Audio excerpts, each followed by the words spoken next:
Bonjour à tous, ravi de vous retrouver pour ce nouveau numéro de rentrée des femmes et des enfants d'abord. Et justement aujourd'hui on va s'intéresser à la rentrée des enfants avec deux petits écoliers qui vont vivre une année scolaire pas comme les autres. Et puis, avec François Billot de Lochner, nous allons parler de son association Stop au porno qui dénonce l'hypersexualisation des enfants confrontés de plus en plus tôt à la pornographie avec des clés à mettre en place pour protéger vos enfants. Et enfin, qui dit vacances d'été dit que j'ai eu du temps pour vous dénicher une pépite que je vous montrerai sur le plateau, la planche d'équilibre pour les enfants, des plus petits au plus grand. Et pour conclure cette émission, on retrouvera les chroniques lecture d'Anne-Laure Blanc et de Valérie Daubigny. Si le programme vous emballe déjà, cliquez sur le pouce bleu en l'air et dites-le moi en commentaire. Allez, c'est parti!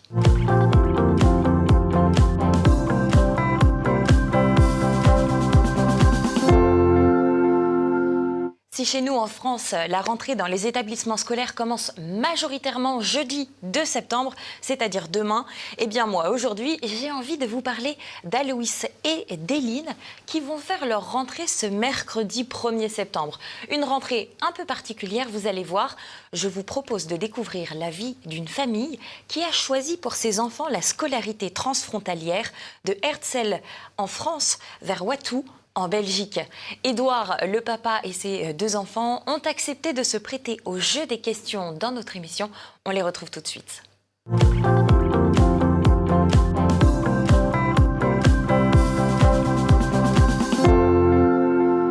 Bonjour Édouard, bonjour Éline.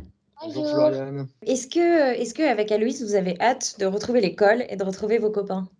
Oui. Ça va être chouette? Oui. Tes amis, ce sont des Français comme toi ou alors ils viennent de Belgique? Il y a une Française chez Cassie et les autres, ce sont que des Belges. D'accord. Et bien justement, est-ce que c'est pas trop difficile d'être très peu de Français finalement et de se retrouver en immersion avec une autre langue comme ça? Je sais pas. C'est Tu t'en compliqué. sors à l'école? Oui. C'est vrai? Ça marche bien? Oui. Et comment ça se passe avec papa et maman pour faire les devoirs le soir? Avec maman, c'est un petit peu difficile et avec papa, un petit peu mieux que maman. D'accord. Mais c'est parce que papa, il apprend la langue, du coup. Oui. Ah ah, ça aide. Alors, a priori, on Et, verra. Allez. et de temps en temps, je les fais toute seule parce que je comprends. Mais dès qu'il y a quelque chose que je comprends pas, je demande à papa. Bah, ça, c'est parfait pour bien réussir sa scolarité. Et est-ce que papa et maman, ils sont fiers que tu apprennes une nouvelle langue? Oui. Et toi, t'es fière de toi? Oui. Est-ce que tu peux nous dire quelque chose en flamand, par exemple, au revoir et à bientôt? Ah, tot ziens. Merci beaucoup. Merci d'avoir témoigné. Et ben, maintenant, je vais poser des questions à Édouard et on va vérifier si jamais il ne dit pas de bêtises. Alors, justement, Édouard, qu'est-ce qui vous a amené, vous, en tant que parent, à scolariser vos enfants en école bilingue? Alors, c'est l'opportunité qu'offrait la frontière, parce qu'on vit dans un petit village pas loin de la frontière franco-belge, donc la Belgique néerlandophone. Et donc, c'était à la fois une recherche du patrimoine, parce que notre région a été jusqu'à très récemment une région bilingue, français et flamand, qui était la langue régionale. Et puis aussi, donc, c'était un souhait de retrouver des racines culturelles régionales. Et puis aussi, pour leur avenir, vu le monde qui vient, on était persuadé que le fait d'acquérir aussi facilement une langue par l'éducation en immersion dès le plus jeune âge pouvait leur offrir un avenir un peu plus serein, que ce soit sur le marché du travail, que ce soit même d'un point de vue culturel, en s'enracinant sur le territoire. Alors, on a vu avec Éline tout à l'heure que finalement, même si on était français, ça ne posait pas forcément de problème. Est-ce que quand même, il faut des prérequis pour rentrer dans une école bilingue? Non, alors parce qu'en fait c'est une école qui est donc belge pour les néerlandophones, comme une école publique ou privée en France, sauf qu'ils acceptent, ils accueillent volontiers des étrangers. en l'occurrence nous les voisins. Il faut pas spécialement de prérequis. Les enfants arrivent totalement vierges en langue à l'école, et puis en fait ça se fait assez facilement puisqu'ils démarrent à l'âge de 2 ans et demi. Donc que ça soit en mai ou en janvier ou en octobre, 2 ans et demi, ils intègrent la classe. Alors, donc, du coup, c'est les maternelles. Et puis l'enseignement se fait assez naturellement. On est assez bluffé sur la rapidité pour laquelle un enfant acquiert une langue. En fait, c'est très naturel. Ouais, finalement, l'immersion, elle est totale, en fait. C'est bien ça. De 8 heures du matin jusqu'à 16 heures le soir, c'est en néerlandais ou en flamand. On dit néerlandais pour le flamand et inversement. Totalement en immersion.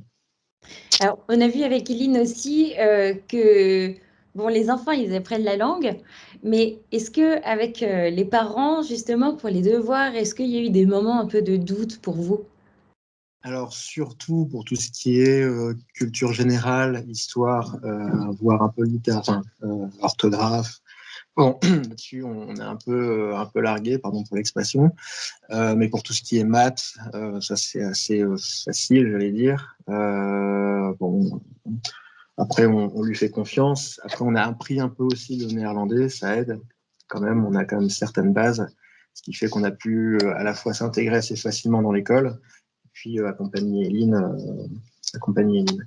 Comment ça se passe, par exemple, si à l'école, si jamais on ne comprend pas bien les consignes? Alors, souvent, on a une communication avec les institutrices dans un carnet. Donc, si elles voient qu'on ne comprend pas tout, généralement, ça se fait par mail. Donc, grâce à ça, grâce au traducteur en ligne, on peut quand même mieux comprendre. Elles nous font un petit rappel avec bienveillance voilà. Mais par contre, la communication doit se faire absolument en néerlandais parce qu'ils ont des lois linguistiques qui leur interdit d'user du français. Donc, on s'adapte comme ça. Fort heureusement, on a Internet, donc on peut traduire, ce qui n'était pas le cas pour ceux qui ont entrepris, parce qu'on en connaît. L'immersion pour leurs enfants à l'époque, il n'y avait pas Internet, donc c'était encore le bon gros dictionnaire sur la table. Ouais, ça devait être costaud, ouais. Ouais. Et quel avantage ça offre au quotidien? Est-ce que vous avez remarqué un développement de la mémoire qui était plus important? Est-ce que aussi, moi j'ai lu que chez les enfants bilingues, ça arrive parfois qu'on mélange les deux langues en fait. On va faire une phrase avec des morceaux dans une langue, puis dans la deuxième langue. Alors, nous, on a lu aussi beaucoup de livres sur le bilinguisme précoce, et en effet, on remarque qu'il y a peut-être une plus grande ouverture, une agilité intellectuelle plus dynamique. Elle passe assez facilement du néerlandais au français dans une même conversation, c'est assez bluffant, selon que l'interlocuteur soit néerlandophone ou francophone.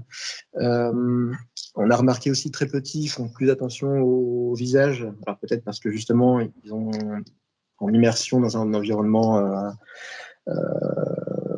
étranger, j'allais dire, et du coup ils essaient de regarder plus facilement les visages, les mimiques, pour essayer de comprendre. Donc ça, on a un peu remarqué chez Lynn, et puis Aloïs, le petit frère.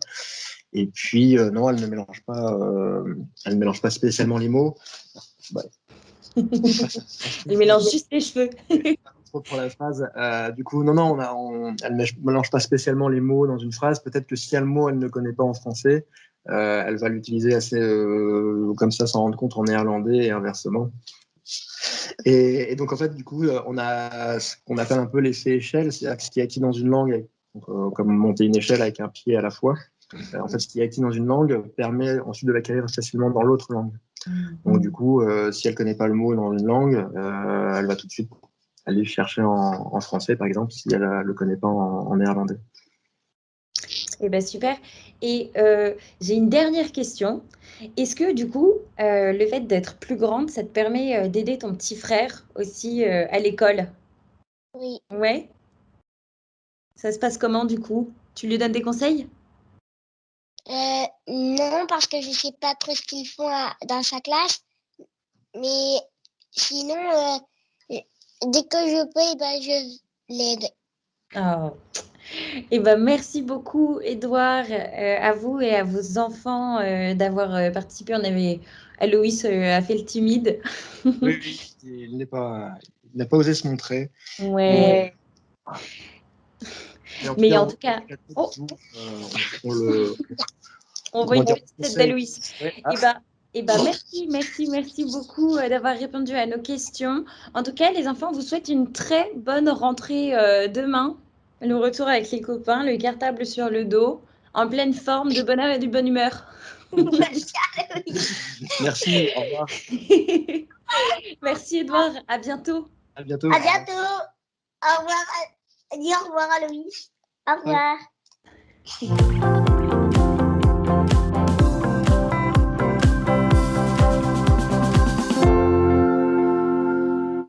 Et puis, en cette période de rentrée, on pense aussi aux enfants et aux parents dont c'est la première rentrée des classes. Vous savez, ceux qui ont plus peur pour leur tête blonde que le bout de chou en question.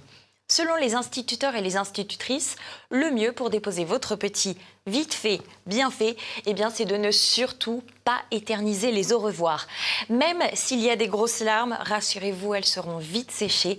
Une technique toute douce et gratuite pour des journées sereines, c'est aussi de dessiner au stylo un petit cœur au creux de votre poignet, comme ceci, tout simplement.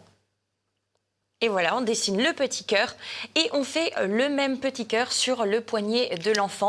Et l'idée, c'est qu'on va aller le charger de bisous pour la journée avant de partir. Ainsi, votre petit dispose d'une réserve imaginaire de bisous et de câlins pour tenir toute la journée. Puis vous pouvez même faire un petit cœur un peu plus joli que le mien. Et qui dit rentrée des classes dit retrouvailles des copains, mais aussi de l'hyper-exposition aux écrans ainsi qu'aux risques que cela représente pour les enfants. Justement, on retrouve François Billot de Lochner, que vous connaissez bien, juste après, pour parler de son association Stop au porno.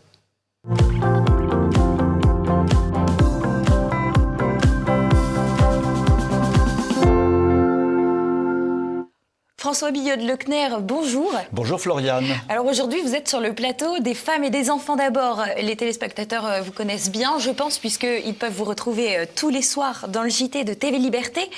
François, vous êtes aussi le président et le fondateur de l'association Stop Porno. C'est l'association qui va nous intéresser aujourd'hui. Mais vous êtes aussi un père de famille, vous avez 6 enfants. Vous êtes diplômé de l'Institut d'études politiques de Paris, de l'EM Lyon. Hop, on voyage dans les universités. Et vous avez également suivi un cursus de doctorat en économie. Et en plus de ce riche parcours universitaire, eh bien, vous êtes très impliqué dans la vie associative et politique. C'est vrai. Et voilà. Alors, comment vous est venue, justement, avec ce parcours, l'idée de monter cette association Stop au porno ? Ben écoutez, c'est très simple. Depuis, grosso modo, le début du siècle, on voit une montée en puissance du tsunami pornographique qui écrase absolument tout sur son passage mondialement. Et donc, on s'est intéressé, entre guillemets, à ce sujet depuis déjà très longtemps, et moi personnellement. Et puis, c'est vrai que quand j'ai vu que la classe politique et les autorités morales, intellectuelles, les familles, les mères de famille, les pères de famille commençaient vraiment à s'affoler sur le sujet, je me suis dit qu'il était temps de créer une structure, et donc Stop au porno est cette structure qui a été créée pour lutter contre ce tsunami. Alors justement, sur votre site de l'association, donc Stop au porno, vous dénoncez beaucoup l'hypersexualisation des enfants, mais aussi leur hyperconnectivité, c'est-à-dire l'accès qu'ils ont très tôt, souvent à, par exemple, des téléphones portables, des ordinateurs, des tablettes, enfin tout ce qu'on peut avoir aujourd'hui dans la modernité. Et tout ça leur permet d'avoir accès à un contenu qui est gratuit, qui est très cru et finalement très facile d'accès. Est-ce qu'on peut, aujourd'hui, quand on est parent et qu'on a des enfants, réellement échapper à ce phénomène d'exposition des masses et surtout des enfants à la pornographie ? Alors là, vous posez une question fondamentale, vous êtes vraiment au cœur du sujet. C'est qu'en réalité, comme je le disais tout à l'heure, c'est un tsunami mondial qui attaque notamment les enfants. Et aujourd'hui, pour la première fois dans l'histoire de l'humanité, ça ne s'était jamais passé jusqu'ici, on vit une époque absolument incroyable sur ce sujet-là. On peut dire que chaque enfant, dans le monde entier, a la possibilité, par un petit outil qu'on met dans sa poche qui s'appelle le smartphone, d'avoir accès 24 heures sur 24 à des contenus épouvantablement pornographiques. Donc, c'est un véritable drame Et alors, votre question, peut-on y échapper? Effectivement, c'est extrêmement difficile. Échapper à ce filet qui enserre complètement la jeunesse, c'est un véritable exploit, mais ça n'est pas parce que c'est très difficile qu'il ne faut pas essayer d'y échapper. Exactement, oui. Et les chiffres sont assez fous, hein. Moi, je regardais, d'ailleurs, c'est un chiffre qui est sur votre site internet. Un enfant sur 3 à partir de l'âge de 12 ans a déjà regardé ou a déjà été exposé à du contenu pornographique, parce que c'est pas forcément lui qui va faire la recherche sur Internet. Ça peut aussi être, par exemple, dans les cours de récré. Moi, j'ai déjà entendu des témoignages de parents qui me disaient que dans la cour, un petit camarade avait proposé ce contenu-là. Finalement, avec votre association Stop au porno, qu'est-ce que vous avez pu mettre en place pour lutter contre ce genre de dérive? Parfois même, il y a de la pornographie dans des dessins animés. Absolument. Alors d'abord, si vous voulez, on est prudent, on donne les chiffres qui sont sortis de chiffres officiels, 1 sur 3 à 12 ans. En réalité, si l'on recoupe toute une série d'études, nous sommes absolument convaincus, et on peut le prouver maintenant scientifiquement, qu'à l'âge de 10 ans, en gros, 90% des enfants ont été déjà soumis à du contenu pornographique. Le contenu pouvant être de la publicité, un film, une petite vidéo. Bon. Donc c'est un véritable fléau qui touche effectivement la quasi-totalité de la jeunesse. Maintenant, alors quels sont les moyens, si vous voulez, que nous essayons de mettre en place? En fait, nous essayons, et c'est un petit peu ça notre ADN, on essaye d'agir tout azimut. On n'est pas sur un seul registre. Donc, on travaille avec la classe politique pour essayer de la sensibiliser au projet. Nous travaillons avec la justice, on a toute une série de procès dont on parlera peut-être tout à l'heure. Nous travaillons avec les parents en faisant régulièrement des conférences. Nous publions beaucoup. On a écrit déjà un certain nombre de choses. J'ai écrit un livre sur la pornographie sous forme de roman pour essayer de tirer les choses vers le haut, vers le beau. Nous donnons beaucoup de conseils et nous avons une cellule d'écoute qui peut d'ailleurs être utilisée par les enfants également. Nous harcelons les parents pour qu'ils soient conscients du fait que la pornographie, on la trouve, comme vous le disiez très justement, aussi bien dans une bande dessinée que dans un cours donné à des classes de 6e ou de 5e dans l'éducation nationale, qui est un grand promoteur de la pornographie, etc. Donc en fait, nous agissons en gros sur un maximum de registres. Et puis voilà, et puis on continue, et puis dès qu'il y a une possibilité, une fenêtre qui s'ouvre, eh bien on rentre dedans pour essayer d'agir à nouveau. En France, aujourd'hui, pour accéder à un site de pornographie, il suffit juste de cliquer sur « J'ai plus de 18 ans » et ça y est, les portes des vidéos hard, voire même d'autres catégories, s'ouvrent très facilement, et ce à tout le monde, puisqu'il suffit de mentir sur son âge. Comment est-ce qu'on peut expliquer ce phénomène-là en France? Comment est-ce que des politiques peuvent laisser cette facilité d'entrée dans ce monde-là? La classe politique, d'ailleurs la classe des élites, entre guillemets, politiques, économiques, sociales, morales, culturelles, sont complètement libertaires. Et pour cette classe, la liberté ne doit être contrainte par rien. La liberté individuelle, mais aussi la liberté collective d'ailleurs. Il n'y a aucune limite. C'est vraiment nos limites sur ce sujet-là, c'est exactement ça. Donc, quand on essaye de lutter contre, par exemple, la pornographie, on objectera immédiatement, mais c'est complètement liberticide, c'est passéiste, etc. Et donc, on se cache derrière cette pseudo-liberté qui est tout sauf de la liberté, c'est un esclavage en fait. Et la justice a suivi complètement. C'est-à-dire qu'aujourd'hui, faire des procès, attaquer en justice les pornocrates, tous ceux qui promeuvent la pornographie, etc., c'est pratiquement rentrer dans un combat impossible, puisque la justice refuse en réalité qu'on fasse même des procès. Donc on les fait parce qu'on a le droit de faire des procès, et puis après ça le juge juge. Mais c'est vrai qu'on est dans une situation absolument invraisemblable, totalement libertaire, au sens le pire du terme en réalité. Alors vous avez eu vous-même avec votre association quelques victoires dans ces combats que vous avez énoncés. Est-ce que vous pouvez nous les rappeler pour mettre peut-être une touche de positif oui, dans bien cet sûr. entretien? Alors, on a des victoires. Alors, d'abord, si vous voulez, pour nous, la plus grosse victoire, à titre personnel, quand je relis un petit peu, mettons, les 15 dernières années, la plus grande victoire que nous avons obtenue, c'est que la classe politique, il y a une quinzaine d'années, on leur parlait du sujet, ils nous prenaient pour des fous furieux. Ils ne comprenaient même pas de quoi on parlait, mais on ne pouvait même pas discuter normalement. Pour eux, on parlait chinois. Et la classe politique, qui parle mal français déjà, ne parle pas du tout chinois. Et alors donc, si vous voulez, on avait un véritable problème. Il y a 15 ans, donc, sujet éliminé. Il y a 10 ans, ça commençait à bouger. Et aujourd'hui, si on fait un raccourci et on s'aperçoit que dans son ensemble, la classe politique s'excite sur le sujet. Macron, à l'UNESCO, il y a 18 mois, a fait un discours tout à fait extraordinaire en disant que la pornographie devait être combattue sur Internet et qu'on allait voir ce qu'on allait voir. Évidemment qu'on n'a rien vu, parce que jamais Macron ne fera quoi que ce soit pour réduire la pornographie. Mais pour recueillir quelques voix, et même peut-être beaucoup de voix, il a tenu ce discours. Donc on voit que maintenant, aux élections, ça devient un vrai sujet. En 2012, en 2017, le sujet a commencé à émerger. En 2017, il y a un certain nombre d'acteurs politiques importants qui m'ont dit « oui, on va s'occuper du sujet ». Ce n'est que du discours. Mais avant, ils auraient dit « circuler, il n'y a rien à voir ». Maintenant, non, on va s'en occuper. Donc voilà, ça c'est un...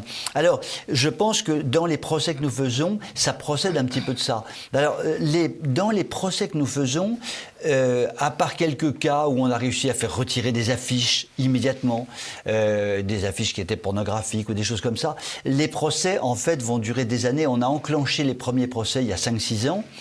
Les jugements définitifs seront rendus, si tout va bien, dans 2, 3, 4, 5 ans. C'est affreusement long. C'est extrêmement long. On a 2 procès contre l'éducation nationale pour des choses absolument évidentes, promotion de la pornographie, etc. Bon, des choses qui ne se discutent même pas, par des contenus qu'ils mettent à disposition des jeunes élèves, etc. Ce sera jugé. Il n'est pas exclu que sur ces sujets-là, comme on touche quand même le monde des enfants, les juges se disent oui, là on pousse le bouchon. Donc, évidemment, si l'éducation nationale pouvait se faire condamner, ce serait pour nous une victoire exceptionnelle. Mais je crois que ce qui est le plus important aujourd'hui, c'est que les parents, véritablement, se disent c'est un combat vis-à-vis de nos enfants qui n'est pas perdu et il faut absolument qu'on agisse pour verrouiller un peu les choses, pour contrôler. Voilà.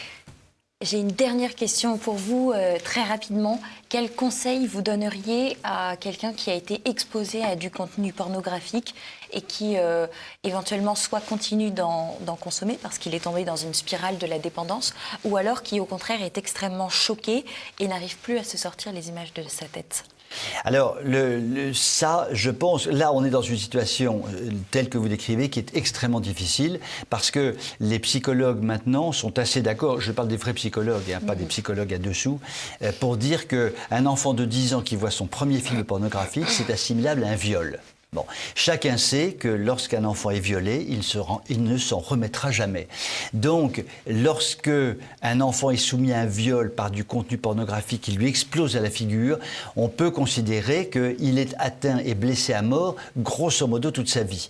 Cela dit, le conseil que je donnerais, c'est de développer au niveau des parents ou au niveau de l'entourage, vraiment de développer la notion d'amour, la beauté de l'amour, la vérité de l'amour et donc expliquer que tout ça, effectivement, ça a été une horreur, que l'enfant a vécu quelque chose d'épouvantable, mais qu'il faut qu'il sublime, qu'il dépasse ça, parce que l'amour, c'est vraiment tout autre chose. Donc, une vraie discussion répétitive, indéfinie sur ce sujet-là. Surtout ne pas enfouir le dossier, effectivement, dans un tiroir.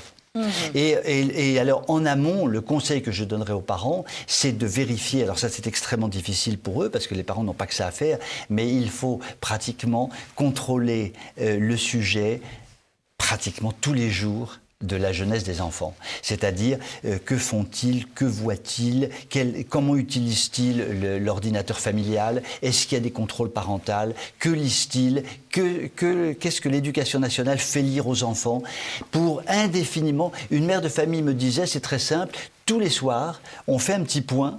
Et dès que je vois qu'il peut y avoir je parle à ce moment-là des choses clairement en disant voilà, il y a un bien, il y a un mal et il ne faut pas tomber effectivement dans le mal qui consiste à s'abreuver de matériaux pornographiques. Mais c'est un effort considérable. Eh bien, écoutez, je crois qu'on vous reverra très bientôt sur TV Liberté, tous les soirs dans le JT, je le rappelle. Absolument, chère Floriane. Et en tout cas, je vous remercie beaucoup d'être venu sur le plateau des femmes et des enfants d'abord. Nous, on va passer à la prochaine chronique. Ce sera une question d'équilibre également, puisqu'on va parler d'une planche pour vos enfants. Je vous montre ça, c'est le retour de la chronique consommation.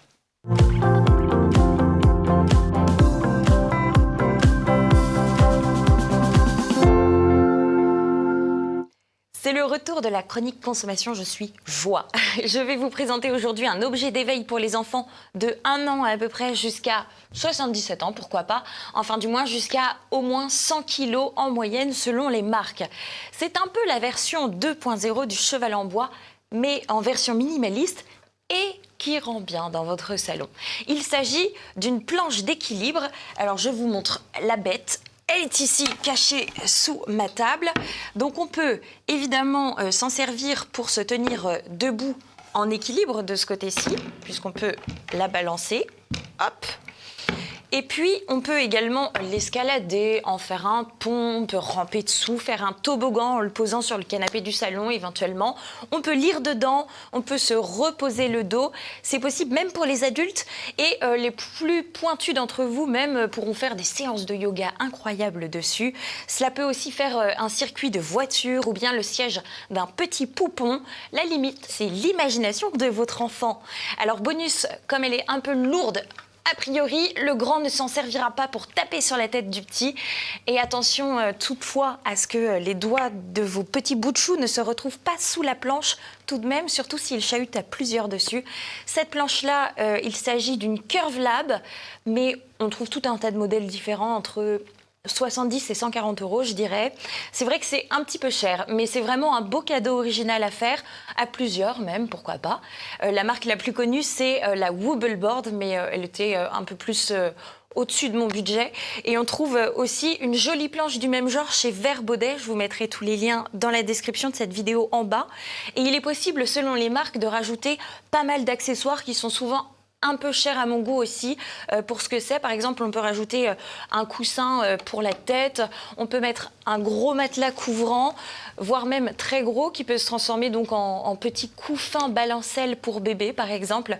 Mais le problème, c'est que il ne me semble pas avoir vu de sangle pour attacher le dit bébé dessus. Donc, pour limiter le risque de chute dès que votre petit se transformera en asticot rampant qui part à la découverte du monde, ça ne me paraît pas tout à fait judicieux. En tout cas, le mieux, c'est peut-être de prendre l'option couture si vous voulez absolument rajouter des accessoires. Si on a une machine et des doigts de fée, ce ne sera pas trop compliqué à imiter. Mais les accessoires, surtout, sont un peu gadgets à mon sens. Le tout est parfaitement fonctionnel sans. Et dernier point sur les petits détails. En appartement comme moi, je ne saurais que chaudement vous recommander les modèles comme ceux-ci qui ont du feutre en dessous, pour que cela ne fasse pas de bruit sur un plancher, par exemple, et éviter de déranger le voisin. Alors, je vous mets bien sûr donc, les liens vers des boutiques indicatives juste en bas, mais j'ai vu aussi que certains, avec cette planche-là, qui est, je crois, la seule qui a des poignées, donc certains ont choisi de la transformer en balançoire d'intérieur, visiblement. Je crois qu'en ce qui me concerne, je me contenterai des balançoires du parc. Je ne me sens pas tout à fait de me lancer dans cette aventure en appartement. Mais comme quoi, vous voyez, tout est possible avec cette planche. Je crois que j'ai fait le tour de tout autour de la planche à bascule maintenant. Place à la lecture, que vos enfants peuvent pratiquer, je le rappelle, dans la planche, par exemple. Et on retrouve donc Valérie Daubigny et Anne-Laure Blanc pour découvrir ensemble 2 ouvrages. Hans Brinker, le petit garçon qui sauva son village, et Louis et Aimé à l'école de la vie.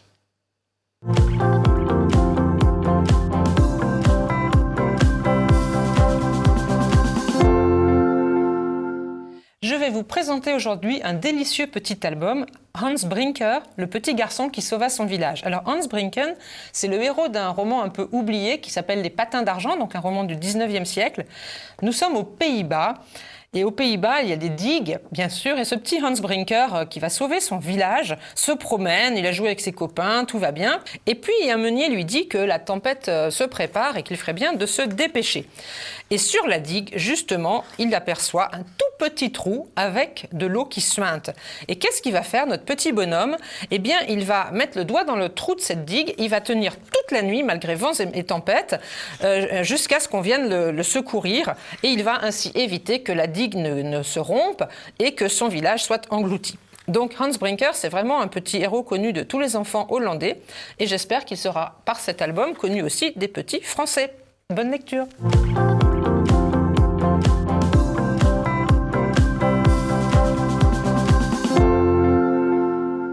Louis et Aimé à l'école de la vie.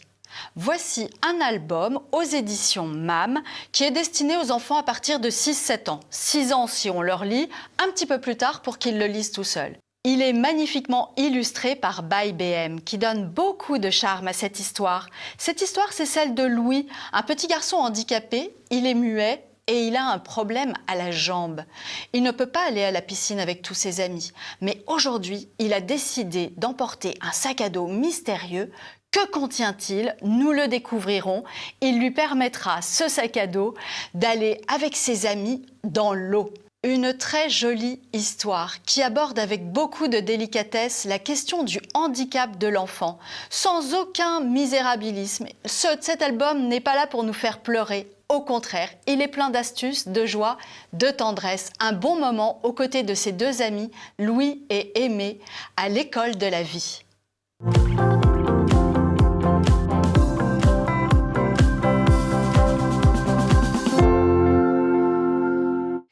J'espère que ce nouveau numéro des femmes et des enfants d'abord vous aura plu. On se quitte aujourd'hui toujours avec la traditionnelle illustration de fin. Cette fois-ci, c'est Lilo Coton. Premier jour de rentrée, il paraît que les enfants grandissent vite l'été.